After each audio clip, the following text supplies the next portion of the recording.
Hello student, I Mohammad Saqib Asmi, your biology teacher. तो student, आपने radio में या फिर टीवी में इस ऐड को ज़रूर देखा होगा जिसमें बताया जाता था कि एक बच्चा पैदा हुआ और उसके शुरुआती दिनों में माँ का गाढ़ा पीला दूध पिलाना उसे बहुत ज़रूरी है। अब ये बहुत ज़रूरी था, इसीलिए रेडियो और टीवी पे इसे दिखाया और सुनाया भी जाता था। आज भी हो सकता है ऐसा होता हो। तो क्यों ऐसा कहा जाता था कि ये बहुत ज़रूरी है, उसको समझने के लिए थोड़ा सा आपको इम्यूनिटी को समझना ज़रूरी है। देखो, मैंने पिछले जो लेक्चर्स जो बताए हैं उसमें इन्नेट इम्यूनिटी और एक्वायर्ड इम्यूनिटी को पूरा क्लियर किया हुआ है। आज जो हम बात करेंगे इम्यूनिटी के बारे में ही बात करेंगे, बट हम दूसरे बेस पे बात करते हैं। हम यहाँ पे बात करते हैं एंटीबॉडी प्रोडक्शन के बेस पे। तो एंटीबॉडी प्रोडक्शन के बेस पे अगर बात करें तो जो आपका इम्यूनिटी है,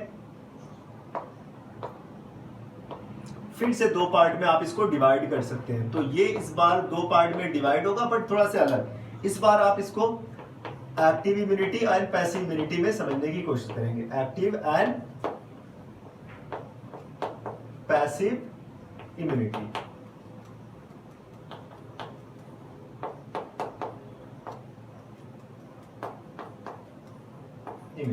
तो हमारे पास दो टाइप की इम्यूनिटी है, active immunity and passive immunity.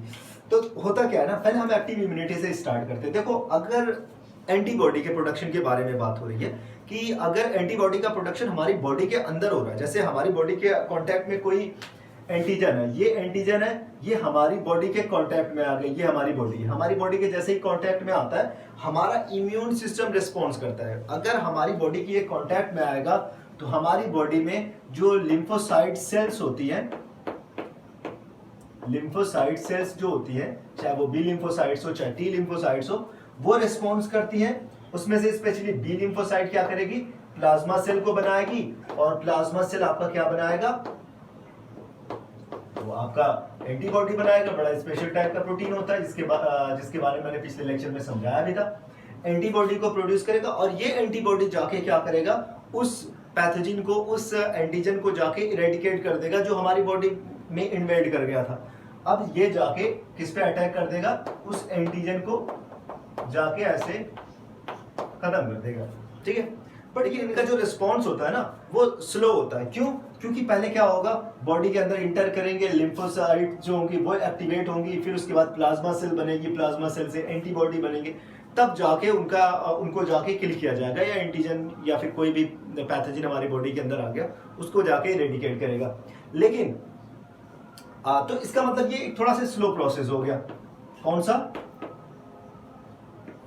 सा स्लो प्रोसेस है, एक्टिव इम्यूनिटी। लिखा हुआ है एक्टिव इम्यूनिटी, बट एक्चुअली ये स्लो प्रोसेस। बट एक्टिव किस चीज के लिए लिखा हुआ है, क्योंकि हमारी बॉडी का इम्यून सिस्टम यहाँ पे एक्टिव हो रहा है, हमारी बॉडी का इम्यून सिस्टम एक्टिवेट हो रहा है, और किस चीज का प्रोडक्शन कर रहा है, एंटीबॉडी का प्रोडक्शन कर रहा है। अब देखो, पैसिव इम्यूनिटी में क्या होता है उसको समझते हैं।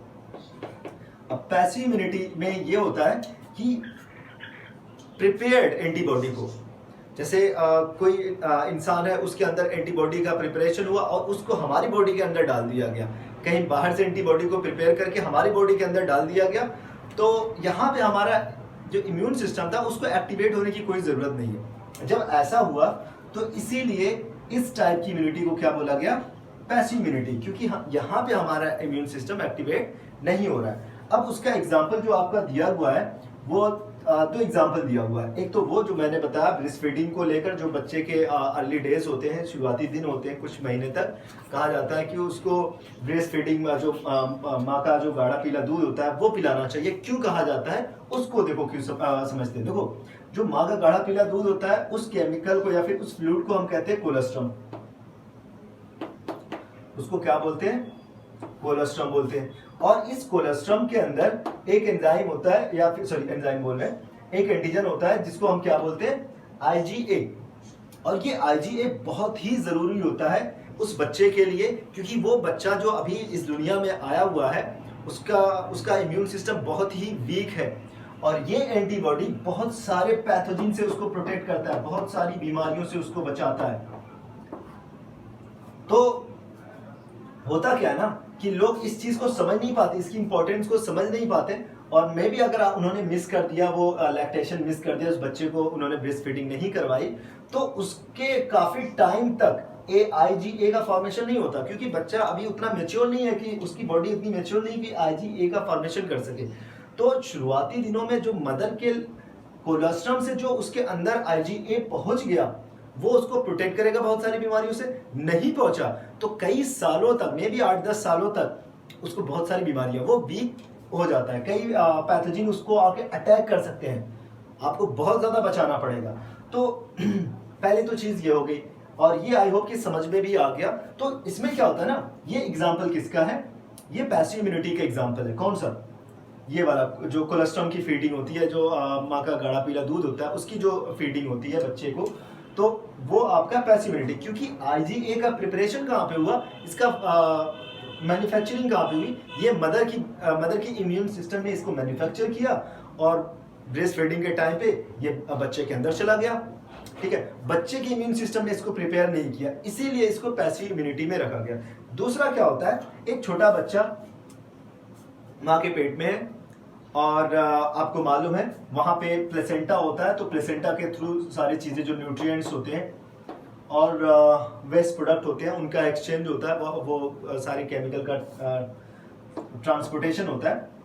अब उसी में एक और एंजाइम होता है, सॉरी फिर से एंजाइम बोल रहा हूँ, एंटीबॉडी होता है IgG।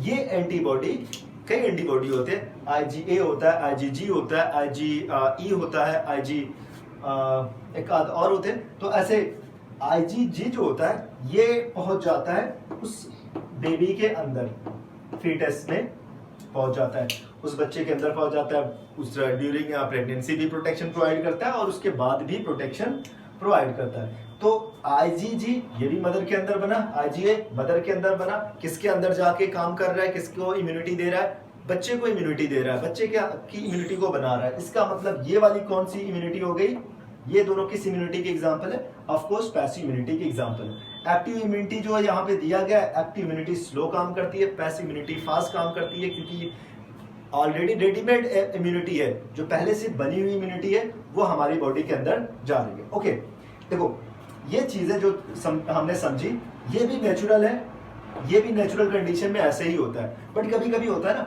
आपकी एक्टिव इम्यूनिटी नेचुरल के साथ साथ आर्टिफिशियल भी होती है। अगर हम देखें,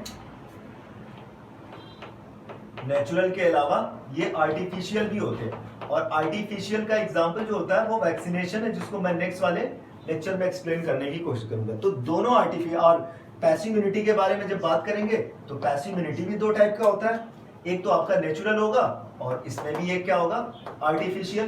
तो हम natural active immunity and natural passive immunity दोनों को हमने समझ लिया। अब हम artificial active immunity and artificial passive immunity को समझने की कोशिश करेंगे। इसका एग्जाम्पल क्या है कि आपका वैक्सीनेशन जो होता है वो आर्टिफिशियल एक्टिव इम्यूनिटी का एग्जाम्पल होगा, और आर्टिफिशियल पैसिव इम्यूनिटी का एग्जाम्पल क्या होगा, जो टेटनस का इंजेक्शन जो लगाया जाता है उसका, वो किसका एग्जाम्पल है, वो आर्टिफिशियल पैसिव इम्यूनिटी का एग्जाम्पल होगा।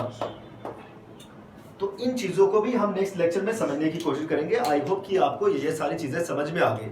इन सारी चीजों को आप अच्छे से पढ़े, नोट्स बनाते रहे, बहुत सारी चीजें अभी जरूरी है इसमें। तो नेक्स्ट वाले लेक्चर में जब मैं वैक्सीनेशन को एक्सप्लेन करने की कोशिश करूंगा, चीजों को बताऊंगा, आई होप कि ये भी आपको एकदम आसानी से समझ में आ जाए। तो ऐसा कुछ नहीं है जो आपकी ना समझ में आए, और ये वाली चीज़ ये काफ़ी इम्पोर्टेंट चीज़ है, हर किसी को इसके बारे में जानना चाहिए, ताकि आप लोगों तक इन सारी नॉलेज को पहुंचा सके। और ये हेल्थ से रिलेटेड है, बच्चे की हेल्थ से रिलेटेड है, तो सारे लोगों को प्रॉपर नॉलेज से ही उनको प्रॉपर इम्यूनिटी प्रोवाइड की जा सकती है। अच्छी उनकी इम्यूनिटी रहेगी तो बहुत सारी बीमारियों से लोग बचे रहेंगे, साथ ही साथ हमारी कंट्री के लोग जो होंगे ज़्यादा प्रोडक्टिव होंगे, है ना। चलो आज के लेक्चर में बस इतना ही। Thank you so much.